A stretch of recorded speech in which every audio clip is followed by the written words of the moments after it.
సెలెక్టివ్గా తలుచుకుంటాం, ఇందిరమ్మ పేరు అవసరం వచ్చినప్పుడు తలుచుకుంటాం, లేకపోతే తలుచుకోమంటే ఎట్లుంటుంది అధ్యక్ష?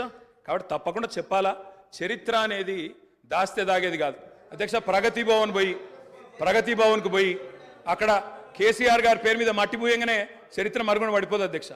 తప్పకుండా వాస్తవాలుగానే ఉంటాయి. వాస్తవం ఏంది అంటే 50 ఏళ్ల గోస తర్వాత కలిసొచ్చే కాలానికి నడిసొచ్చే కొడుకు కేసీఆర్, తెలంగాణ తల్లిని దాస్య శృంఖలాలు తెంచిన కొడుకు కేసీఆర్ గారు అధ్యక్ష. ఇవాళ వారు మాట్లాడినారు, గవర్నర్ గారు మార్పు మొదలైంది, నిర్బంధం పోయింది అన్నారు. అవును అధ్యక్ష, మార్పు మొదలైంది, నిర్బంధం పోయింది. ఎప్పుడు పోయింది అధ్యక్ష నిర్బంధం? జూన్ 2, 2014 నాడు దాస్య శృంఖలాల నుంచి శ్రీశ్రీ గారు చెప్పినారు అధ్యక్ష, బానిసకొక బానిస అని.